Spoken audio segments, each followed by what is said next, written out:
Eh bien, bonjour à tous. Aujourd'hui, test un peu exceptionnel. Eh ben ouais, on va pas se mentir, parce que on a en test cette Prusa MK4 directement envoyée par Joseph en personne. Et ouais, ça déconne pas. Allez, paf, chier dedans. Pour ceux qui ne connaissent pas, Joseph Prusa, créateur de la marque Prusa, et qui est né le 23 février 1990. Et il a 33 ans, il est plus jeune que moi. Ouais, ça la fout un peu mal, j'ai 37 ans, j'ai pas de marque d'imprimante, moi. Donc en 2009, Joseph Prusa se dit, tiens, je vais aller rejoindre le projet open source RepRap. Et 3 ans après, en 2012, eh bien, Joseph Prusa s'est dit, ça y est, je crée ma société et je vais lancer mes propres machines. Et c'est comme ça qu'il a développé la première machine de Prusa, la Prusa i3. Donc ça, c'était la rapide histoire de Prusa. Aujourd'hui, toute personne qui se lance dans l'impression 3D a déjà vu au moins les couleurs de cette imprimante et sait à peu près à quoi ressemble une Prusa. Je vais pas vous mentir que moi, dans mon esprit, Prusa, en fait, ils étaient un peu à la ramasse par rapport au Bamboo Lab, que ce soit au Creality K1. D'ailleurs, n'hésitez pas à aller voir la vidéo sur le test de la K1. Suite à ça, Prusa m'a contacté, m'a dit, tiens, on t'envoie une imprimante et tu nous dis ce que t'en penses. Donc là, ça va faire environ 2 mois qu'on l'utilise et qu'on l'a bien utilisé. Je vais pouvoir vous en parler un peu plus maintenant. Concernant le design, eh ben, on n'est pas perdu. Ça reste le design d'une Prusa avec tous les éléments imprimés en 3D et bien sûr, tout est produit chez Prusa eux-mêmes. Et c'est pas pour rien que Prusa, la plus grande ferme d'impression d'Europe. Donc la première chose qu'on va voir, c'est tout de suite, c'est l'écran. Alors c'est un écran tactile, mais le tactile n'est pas encore activé. Alors je ne sais pas si Prusa compte le faire. S'ils ont mis un écran tactile, c'est bien qu'ils ont une idée derrière la tête. On a vu débarquer le nouvel extrudeur de chez Prusa, donc on appelle ça le Nextruder, et on a un système de changement de buse très rapide. Là on n'aura que 2 vis à défaire, on défait les fils et la buse tombe et on peut la changer quasiment immédiatement. Et ça prend très peu de temps et c'est vraiment hyper pratique. Ensuite, en parlant encore de cet extrudeur, on est sur un extrudeur planétaire. Alors on regardera ici à quoi ça ressemble. Et là vous avez 2 engrenages, enfin bref, c'est un peu comme le différentiel. Ça, on n'en parle pas. Donc on reste à peu près sur la même architecture que d'habitude, un cadran en acier. Depuis peu, Prusa a aussi intégré l'input shaper donc sur sa machine. Pour ceux qui savent pas à quoi ça sert, en fait, ça va permettre d'éviter les vibrations pendant l'impression et ça va venir combler les secousses parce qu'elle imprime vite et bien sûr augmenter la qualité de votre impression. Un truc sur lequel j'étais le plus dubitatif, c'était sa vitesse. Je trouvais que Prusa était à la ramasse, mais en fait pas du tout. Je me suis menti à moi-même. Voilà. J'ai été hyper impressionné par la vitesse d'impression de cette machine et surtout la qualité. Pour les dimensions d'impression, on est sur une taille de 25 par 21 par 22 de hauteur. Le plateau, ça reste un PUI original de chez Prusa. Ça fonctionne incroyablement bien. C'est nickel. Ce que j'aime beaucoup, c'est ce système de butée. Au moins, le plateau est bien en place et c'est vite qu'il bouge. Et l'aimant tient vraiment très très fort le plateau. Il n'y a pas de problème de décollement. Alors, au niveau des caractéristiques techniques, au niveau de la tête d'impression, on monte à 290 degrés. Et au niveau du plateau, on aura une température jusqu'à 120 degrés. Au niveau du poids, ça pèse rien. On est à peine à 7 kg. En même temps, personne se balade avec son imprimante comme ça. Tout le monde s'en fout du poids. Au niveau de la connectivité, elle est capable de se connecter en Wi-Fi, ce qui est super pratique pour envoyer des fichiers depuis son PC jusqu'à la machine. Vous n'avez pas besoin de modules supplémentaires et vous avez aussi une prise RJ45 directement, comme ça, c'est top. Un truc que j'ai trouvé vraiment bizarre par contre, c'est que le bouton, là, vous voyez, c'est allumé. En fait, la LED ne s'allume pas sur le bouton. Donc on ne sait pas si elle est allumée ou éteinte. Et ça, a priori, c'est un problème qui a été résolu sur les nouvelles qui sont en train d'arriver. Bon, par contre, pour le montage, je vais pas vous mentir, je l'avais demandé désassemblé, je l'ai reçu directement assemblé. C'est un peu dommage, parce que j'aurais bien voulu vivre la première expérience Prusa en montant moi-même de A à Z l'imprimante. Donc comme ça, vous le savez, vous avez soit un modèle déjà monté, vous avez le modèle en kit et vous avez l'upgrade qui va vous permettre de passer votre MK3 en MK4. Donc ça, c'est quand même plutôt sympa. Si vous voulez voir l'unboxing complet, n'hésitez pas à aller voir. On avait fait un live sur YouTube. Il n'a pas duré très longtemps parce qu'il y avait rien à monter du coup. Elle a été fournie avec 3 bobines de filament. Donc ça, c'est plutôt très cool. Il y avait une bobine de PETG ici qu'on a bien entamée parce que la couleur est vraiment magnifique. Il y avait une bobine de noir comme ça et un noir pailleté si je dis pas de bêtises. Bien sûr, la petite boîte d'autocollants avec Jojo, voilà, Joseph qui est là. Et vous avez des petits add-ons aussi à l'intérieur. Donc là, c'est un guide de filament. Ici, vous avez de la graisse pour lubrifier la machine.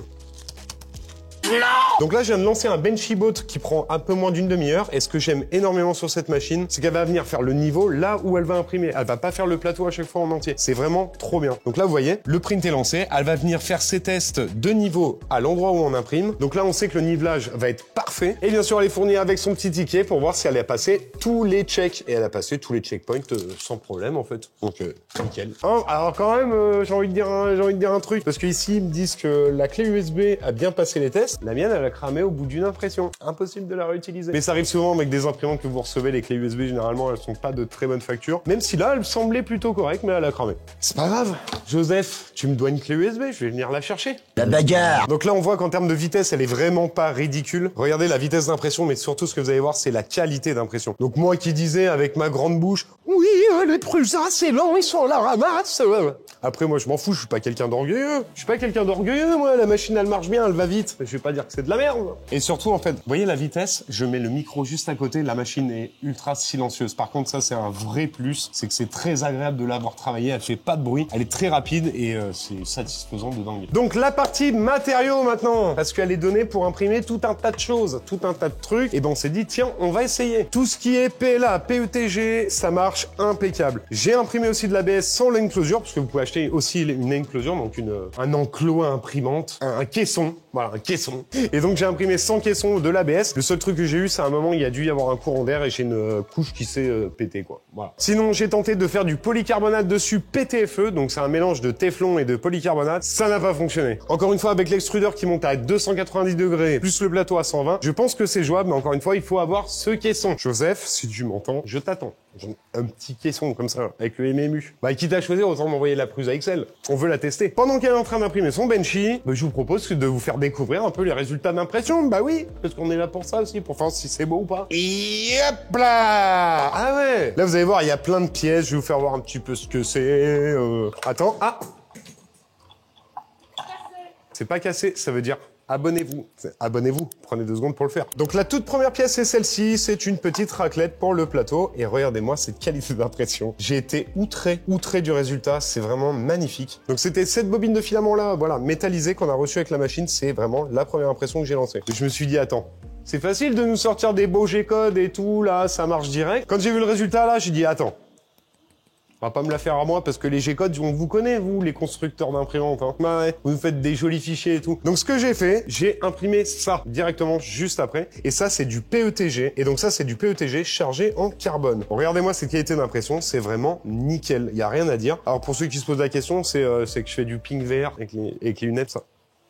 Ah, t'as l'air d'un con quand tu joues à ça, laisse tomber. Et ensuite, on a voulu tester la précision de la machine au maximum. Et il y a depuis quelques temps un petit Benchy, voilà, tout mignon qui est sorti. C'est un petit hélicoptère. Et donc là, ça permet vraiment de voir si votre machine est vraiment bien calibrée. Donc ça s'imprime comme ça, voilà. Donc ça sort direct. Donc comme vous pouvez le voir, l'impression est ultra propre. Ici, peut-être un petit peu moins, mais vraiment, c'est très limite. Et surtout, la grande particularité, c'est qu'il tourne sans effort. Ça marche super bien. Donc ça a été imprimé avec du PLA, tout ce qu'il y a de plus basique. Ensuite, j'ai fait cette espèce de shuriken là, dépliable. On voit encore une fois que la précision de la machine est vraiment très bonne. Regardez-moi ça. Enfin, tout bouge parfaitement. C'est propre, quoi. Y a rien à dire. Vraiment, on a imprimé, cette machine n'a jamais été arrêtée depuis qu'on l'a. Donc, on a beaucoup d'impressions qui ont été faites dessus. Là, c'est encore le cas d'une petite impression, vous voyez, avec la qualité encore bien miroir, très propre. Et en plus, c'est fonctionnel. Incroyable. Pas du tout, c'est de la merde. Ne l'imprimez pas, jamais. Ici, on a fait un petit sifflet.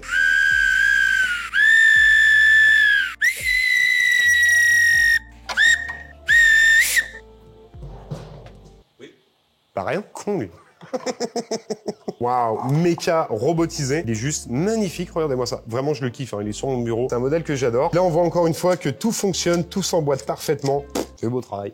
Joseph, c'est du beau boulot. Et donc ça, c'est le résultat d'impression du PC PTFE qu'on a essayé d'imprimer. Mais encore une fois, ça, c'est des matériaux très spécifiques et très chiants à imprimer. Donc ça, c'est décollé, mais ça vient pas du plateau de chez Prusa. C'est vraiment la température intérieure. Donc, faut vraiment, encore une fois, avoir un caisson. Il est cassé. Et bien sûr, pour le slicer, sans grande surprise, c'est Prusa Slicer. Ah bah, on l'aurait pas deviné. On l'aurait pas deviné. En tout cas, ça fonctionne très bien. Et aussi, vous avez un service qui s'appelle Prusa Connect qui permet d'envoyer vos fichiers donc directement sur le site web et d'envoyer ça sur vos imprimantes. Donc ça aussi, c'est très cool. Mais encore une fois, il faudra connecter l'imprimante Internet. Bravo, vous êtes sur Internet. Cliquez sur le bouton. Le gros bouton. Maëlle, derrière la caméra, là, en fait, elle vient d'appuyer sur la multiprise. Donc regardez, on va faire une reprise d'impression. Donc ça fonctionne très bien. Merci Maëlle. Ouais. Donc si l'impression est pas belle, c'est à cause de toi, hein, je te le dis tout de suite. Enfin, voilà, on va pas fourvoyer les gens là-dessus. Allez, maintenant, on va parler de quelque chose, c'est du prix. Et oui, parce que les Prusa ont cette image d'imprimante plutôt haut de gamme, dans le particulier. Donc ouais, l'imprimante complète assemblée, je veux bien dire assemblée, est à 1 200 €. Et pour la version en kit, il faudra compter 889 €. Donc clairement, si vous avez du temps et que vous êtes patient, pourquoi pas partir sur un modèle en kit à 889 €. Encore une fois, merci de me l'avoir envoyé assemblé. J'ai pas vécu l'expérience. Ah. Pour l'enclosure, donc pour tout le carénage autour de la machine, il faudra compter 210 € supplémentaires. De toute façon, vous retrouverez toutes ces informations dans la description si jamais ça vous intéresse. Et pour le kit d'upgrade de la MK3S à la MK4, il faudra compter environ 639 €. Donc là, l'imprimante tourne à 200 mm/s. C'est ce qui a été donné par Prusa, mais moi, je peux pas le voir en temps réel sur l'écran. Mais au vu de la vitesse qu'on voit là, j'y crois facilement. En parlant de vitesse, Prusa ne communique pas encore trop dessus, mais a priori, il y aura des grosses nouveautés qui vont arriver, surtout notamment au niveau firmware, pour encore augmenter, je pense, les performances de la machine, augmenter la qualité. Donc c'est quand même une machine qui est quand même bien suivie, on va pas se mentir. Donc avant de vous faire voir le benchy terminé, je vais vous livrer mes conclusions, ce que j'en ai pensé, mon expérience. Alors comme je vous le disais, Prusa pour moi dans ma tête c'était une marque plutôt vieillissante parce qu'on les voyait pas beaucoup sur les réseaux sociaux. Bon, c'était réservé, on va dire un peu plus à des gens confirmés dans l'impression 3D. Donc j'avais un peu cette idée en tête, voilà, d'une machine chère, que la concurrence propose d'autres choses pour beaucoup moins cher. Et je dois vous dire que j'ai été complètement bluffé par cette machine. Elle est rapide, elle est silencieuse, elle est très simple à utiliser. J'ai eu une petite galère, je suis passé par le live support, ils m'ont dépanné en 1 minute 30. Mais vraiment, c'est un support 7/7. Donc forcément, la qualité des matériaux, tout ça mis bout à bout, justifie pour moi le prix de la machine. Certes, c'est un investissement, mais si vous voulez pas être embêté dans le futur, on sait que ça tient dans le temps. Il y a des gens qui ont des machines des Prusa depuis très longtemps et qui fonctionnent toujours très bien. Ensuite, on va parler un peu des défauts. Alors bon, c'est des défauts plutôt mineurs parfois, comme le petit bouton d'alimentation qui s'allume pas derrière. Je trouvais ça vraiment bizarre. Je savais pas si la machine était allumée en étant derrière. Enfin, je savais pas. Le design, on aime, on n'aime pas. C'est vrai qu'on reste vraiment dans la nature de chez Prusa. Moi, j'aurais préféré un petit truc un peu plus stylé. Voilà, un peu plus remis au goût du jour, qui ressemble un peu moins que les autres machines d'avant. Mais après, ils gardent leur identité. C'est un peu comme Porsche qui sort des voitures. Elles se ressemblent toujours un petit peu au niveau des 911, même beaucoup. Mais c'est ce qui fait aussi la réputation de la marque. Donc, est-ce que c'est un mauvais pas? Non. Voilà, moi, c'est juste mes goûts à moi. J'aurais préféré que la machine soit un peu plus stylée. Là où j'ai rencontré quelques difficultés, il y a des fois où ça marchait pas très bien. C'était l'envoi de fichiers sur l'imprimante en direct depuis un réseau local. Des fois, ça chargeait à 98%, ça coupait. Ce qu'il faut savoir, c'est que dans l'écran, il n'y a pas de stockage dans la machine. Il faut mettre une clé USB pour les envoyer dessus. Et je sais pas pourquoi, j'ai changé plein de clés USB. Des fois, ça se lançait, des fois, ça se lançait pas. J'ai arrêté de le faire. Je passe soit par le cloud ou soit directement par une clé USB comme d'habitude en fait. Ça, je saurais pas dire pourquoi. Peut-être que ça vient de mon réseau, peut-être pas. Mais bref, c'est pas gênant. Sinon, en termes d'accessibilité, c'est une machine qui est très simple, vraiment très simple à utiliser. Le petit double support de bobine, voilà, encore une fois, c'est simple, mais c'est tellement efficace. C'est un peu comme du Apple, On prend, on branche, ça marche. Et ils sont ce côté-là où ils ont su s'adapter en fait aux produits qu'il y a maintenant sur le marché, comme les K1, les Bamboo Lab qui sont en train d'arriver en masse. Eux ont gardé leur identité et ont fait une machine différente de la concurrence avec leur savoir-faire et ils ont quand même apporté pas mal de nouveautés. Alors est-ce que pour moi la machine est validée? C'est un énorme oui. Voilà. En fait, Prusa m'a fait changer d'avis sur sa marque. Le meilleur move qu'ils aient fait, c'est de m'envoyer une machine. Et aujourd'hui, si je devais acheter d'autres machines, il y a la Bamboo qui reste toujours dans ma tête, la K1 et les Prusa parce que j'aime bien cette machine. Voilà, j'aime bien. Simple, efficace. Elle est juste géniale. Elle est juste géniale. T'as envie de faire une impression, t'as envie que ça se termine bien. T'es sûr que ça se passera bien, quoi. Voilà. C'est incroyable ce qui se passe parce que on parle. J'ai juste touché un peu le benchy. En fait, il vient de se décoller. Là, c'est totalement ma faute. Hein. Ah, nous, on fait pas semblant ici, on fait les choses comme elles viennent. Bon, tant pis, ça sera un demi-benchy, mais au moins. Donc ça, c'est un benchy qui doit sortir en moins de 30 minutes et la qualité est vraiment top. Bon, voilà, il s'est décroché, mais on voit que la qualité d'impression est vraiment très, très nette. Non, c'est propre, y a rien à dire. Rien à dire. Donc oui, c'est un prix, mais c'est le prix de la tranquillité et de l'expérience Prusa. Tout simplement. Et j'espère qu'on recevra bientôt la Prusa XL, n'est-ce pas, Joseph? N'oubliez pas de vous abonner à mon Instagram, à ma chaîne YouTube, à ma chaîne TikTok, à tout ce que tu veux, abonne-toi partout. On se retrouve bientôt pour une nouvelle vidéo. Je vous fais des gros bisous.